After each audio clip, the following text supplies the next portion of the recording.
En 1958, l'archevêque de Paris, le cardinal Feltin, écrit au ministre de la fonction publique pour le décourager de lui accorder la Légion d'honneur. Il décrit l'abbé Pierre comme un grand malade. Ça fait quand même beaucoup pour un seul homme. Oui, M. Pépin, tout ça, c'est très vrai. On l'a lu tous dans les journaux. Tout le monde, visiblement, des historiens le savaient.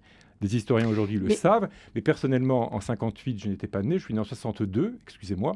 Donc je ne sais rien de tout ça. Aucun évêque aujourd'hui en fonction en France n'avait plus de 10 ans à cette époque-là. Donc honnêtement, nous n'en savons rien de tout cela.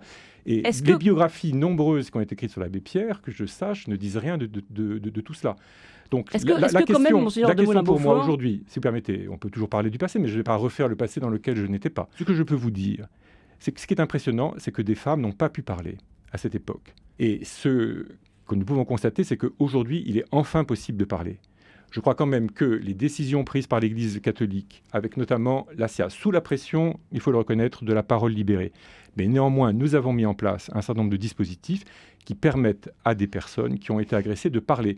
Ce qui n'était pas possible en 56, 57, 58, l'est aujourd'hui. Est-ce que si ce n'était pas possible, Monseigneur de Moulin-Beaufort, ce qui est vraiment pour nous, je trouve, pour nous, je veux dire, pour l'Église, mais je dirais quand même pour toute la société, un fait à réfléchir, c'est comment est-ce qu'on a pu tellement s'intéresser à cet homme et que jamais des personnes qui en ont été victimes, qui ont eu à souffrir de lui, aient réussi à se faire entendre. C'est pas donc aujourd'hui, nous sommes capables de créer, nous, et je dis un peu l'Église, mais aussi la société, un climat dans lequel des personnes qui ont été victimes peuvent enfin parler.